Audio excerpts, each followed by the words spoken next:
Hey everybody, and welcome back to Lindsey's Little Library. So I'm here today to talk about the books that I read in the month of April. It was a pretty good reading month too. Need my notes. I read, let's see, 1, 2, 3, 4, 5, 6, 7, 8, 9 books. That's pretty good. I listened to a few of them. I did get through a couple of audiobooks. It helped that I had some car time, decent amount of car time. That's when I tend to listen to most of my books, but I mean, I walk the dog multiple times a day. That also helps, but anyways, we're going to just dive right in. So one of the first books I read, I borrowed from the library. I happened to come across it. I don't know. I was looking for something else and then it just stood out to me.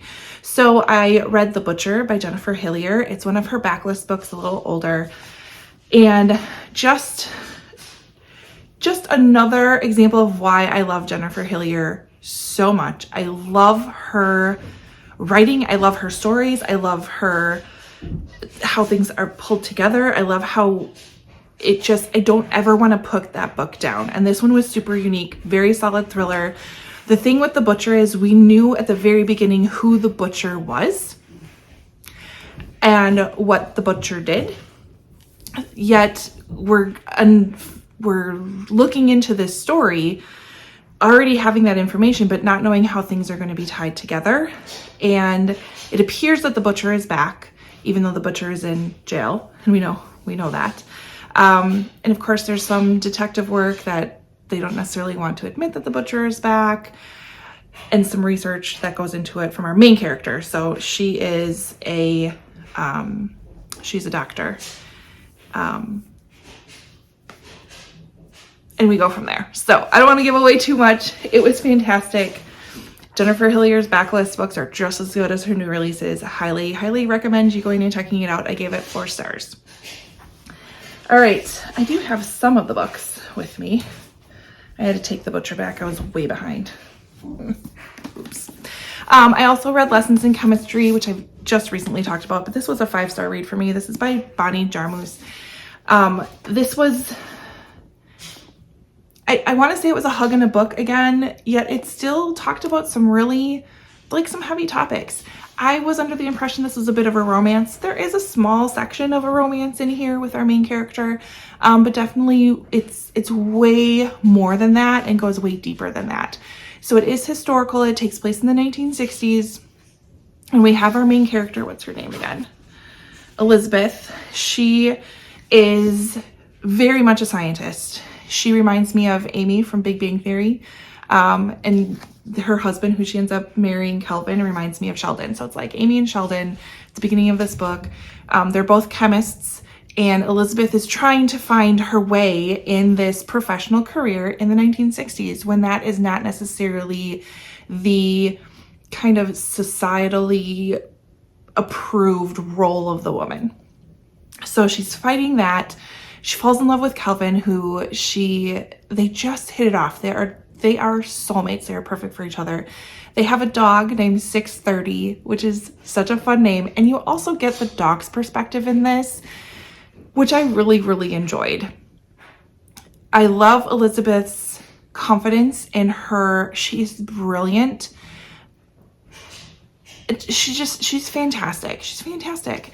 So it goes through her life, her relationship with Kelvin, kind of where we end up. I believe it's kind of goes back and forth in time a little bit, and kind of what happens to her. It's so phenomenal. I highly, highly, highly recommend. I can see why this was so hyped. It definitely, it lives up to its hype. So I gave that 5 stars. I also read Small Game by Blair Braverman. Buddy read this with Tammy, so hey Tammy. It was about a reality show, kind of survivalist style. So think like Naked and Afraid, but not naked, just a little afraid. So they have a group of people kind of taken out into the wilderness with nothing, and they need to figure out how to survive. So this book really focused on, what does it mean to be a survivor? Are they truly a survivor? Are they, because it's a television show. So you know, are you not? What does that mean? Does it mean you have to be in the middle of the woods with absolutely nothing to be a true survivor? What does it really look like? I gave this one, I want to say 3 stars. It was a bit confusing at times. It was definitely beautifully written. But there were just parts of the book I didn't think necessarily needed to be in there. We had characters that we didn't really, they weren't fully fleshed out in my opinion. The potential was there. It just kind of fell a little flat for me. So that's all, I'll leave it in there. It's still, I mean, if you're looking to read a book like that, it still would read it. It's just not fantastic. It didn't blow me away. Then I read The Extraordinary Life of Sam Hell. This is by Robert Dugani. This is a fantastic book club read. We read this for one of my book clubs, and just the amazing discussions that we had because of this book. It's a really good book club book. So this follows our main character, Sam Hill. He is born with red pupils. He doesn't have color in his irises. Is that the right term? Yeah. He has red eyes.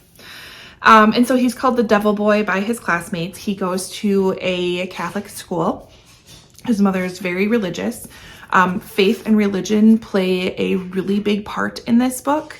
And we have a little taste of, I want to say it goes, does it go back and forth? Yeah, it does. It goes a little bit back and forth between like present day and what happened in his past. He ends up finding these 2 fantastic friends. There's Ernie and what's her name? Mickey. They are like, that exploration of friendship is phenomenal. The whole discussion around faith is phenomenal. Perseverance is a big theme in this book. And then what does it mean to lead an extraordinary life is kind of the ultimate question. Fantastic read. Really, really love this book as well. I gave it, gotta look at the notes, 5 stars. That's what I thought I did. But it was really good. Highly, highly recommend this one as well. The next one I listened to, I got it on NetGalley, is Yours Truly by Abby Jimenez. I also picked up my own copy because, well, now I have all of her books, and this one is signed. Oh, I love this book so much. This might be up there with one of my favorites. This one and then the Happy Ever After playlist, both some of my favorites. So this one is kind of in the same realm as, what's the one? The Life's Too Short, that one up there. Same like, no, not Life's Too Short. It's not. This one is Part of Your World. Same realm as that one. I knew Yellow Spine. It's up there too. So, I mean, you don't have to read Part of Your World before you read this one. It just, you can. It's an option. So this one follows Dr. Brianna Ortiz and then Dr. Jacob Maddox. So Dr. Ortiz or Brianna, they're both ER physicians. Brianna is kind of next up to become chief. She's very career oriented, and this new doctor comes in, Jacob, and kind of disrupts her world a little bit. And she's a little pissed off about it, let's be honest. Until she starts communicating with Jacob through letters. They start writing letters back and forth to each other, which they do have in here, which I thought, I don't know, it was absolute perfection and how that communication and relationship started. And we come to find out that Jacob he's just very anxious. He has pretty severe anxiety. And the way that Abby wrote about anxiety, like, it's like she wrote about what I think and how I feel sometimes, because I do have a bit of anxiety. I worry about very small, minute details. Like there's a part in here that talks about how Brianna tells Jacob like where to park for where he's going. I'm like, oh my gosh, that is exactly me. If I have to go somewhere, I'm like, oh gosh, am I going to find a parking spot? I know it seems trivial, but when you're in that loop, it's I don't know, it just was represented so very well. Another theme in this is organ donation. So that was also represented and talked about in an awesome way. knocked it out of the park. It was so fantastic. I'm a little obsessed with Abby Jimenez, if you couldn't tell. 5 stars. It was awesome. All right, then I read another NetGalley book. I kind of knocked a couple of those off my shelf to this month as well. I read What the Neighbors Saw by Melissa Adelman. I've been reading this on my Kindle, and it's taken me a little bit. I wasn't into Kindle reading a whole ton, but I decided to just get through this one. Actually, no, it wasn't on my Kindle. That's why it took long. I had it downloaded on my phone through my NetGalley app, which I've learned I don't really like to do. I need to just send it to my Kindle. So lesson learned. Not going to do that again. But this follows a couple who has 2 young children, and they move into a new neighborhood on the outsides of Washington, D.C. It's kind of their way of moving up in the world. They are both lawyers, and the husband is just about to make partner, and they're kind of just moving into this very upper class neighborhood. And of course, what you see is not always what you get when it comes to neighbors. Shortly after they move in, their neighbor next door, he's murdered, he's killed along this walking trail that they have in their neighborhood. And it's kind of this mystery around what exactly happened to him and why, and getting to know neighbors and suspicions and secrets and what happens after dark. It was fine. I gave it 3.5 stars. If you're interested into like those types of mysteries, definitely recommend it, but it's not, I feel like it's a forgettable book. So still good. I would still read more by Melissa Adelman. It was good. The next book I listened to is The Swiss Nurse by Mario Escobar. This book had so much potential. So we are at I don't want to say the end, but in the midst of the Spanish Revolution, but yet pre-World War II. So you have a whole bunch of refugees fleeing from Spain into France. And so you have a couple of main characters who are nurses there to help with this crisis, as well as one American soldier that's there. So you have these 3 POVs. Such great potential, but So the first problem I found was the 2 nurses that we are hearing from, their names were way too similar. And this was definitely read with an accent. And so Elizabeth and Isabel, I was confused as to who was who, and their paths were very similar. So it was hard for me to keep track listening to this book as to what was going on. And then it was just kind of okay. I don't know what I wanted more of. I don't know. It just felt like, yeah, I've read this before. I've kind of read this before, and fell a little flat for me. So that one I gave 3 stars. It's fine. Just wasn't anything fantastic. I don't know. I feel bad because it had so much potential. The next one I picked up is thanks to Currently Reading Podcast. I don't know which one was talking about this, but Yoga Store Murder, the shocking true account of the Lululemon killing that happened in Washington, D.C. By Dan Morse. It actually happened in Bethesda.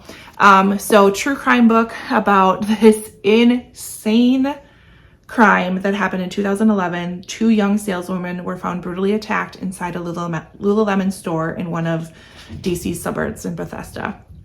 So it follows the events that happened there, the investigation, and then what eventually became of a trial and conviction. So very good nonfiction that reads like fiction. I was definitely into it.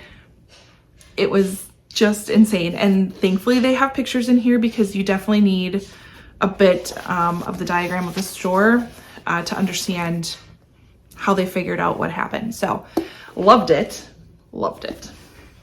4 stars, I think. Yeah, 4 stars. And then the last book I listened to for the month is Happy Place by Emily Henry. Solid 4 stars. Really, really enjoyed that rom-com. So we have our main character. It's a group of 6 friends, so kind of like 3 couples that they've been close for most of their life. At least 5 of them have been really close for most of their life through high school and college. And they always go to this house on the coast in Maine, I believe it is. And that's kind of like their retreat. That's their happy place. And so they're coming back together for one last weekend because the house is being sold. And they're kind of recanting or looking back into like where they've come from, what they've done. And you also realize that something has happened between the last time that they were there and now. And so there's some relationship drama, there's some trying to find yourself, trying to figure yourself out. And the way that it's constructed is like happy place. So when she's in this really great happy place, and then currently like what's going on now. So I loved how it was put together. I was completely engaged. This is when I kind of listened to the majority of it over a weekend when I was in the car for a long time. But it definitely kept me in it. I really liked it. Would definitely recommend it. If you're sad because you've read all of Abby Jimenez's books, just go pick up some Emily Henry. It'll suffice. So 4 stars for that one. All right, what is up next? I don't even know. Probably May is going to be more like mood reading. I do have my 5-star predictions. If you haven't caught that video, that was the last one I put up. So I do have those 3 books to read.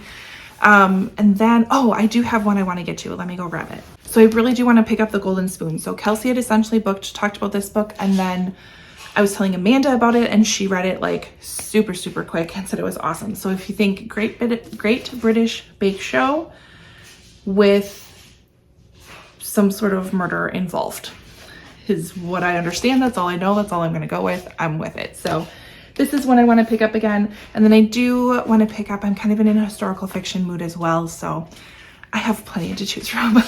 You'll have to stay tuned to see what I pick up next. But that's kind of what's on my radar. What did you read in the month of April? Anything that stands out for you? Anything you want me to pick up? I'm open. So comment below. Otherwise, like and subscribe, and I will see you next time. Bye.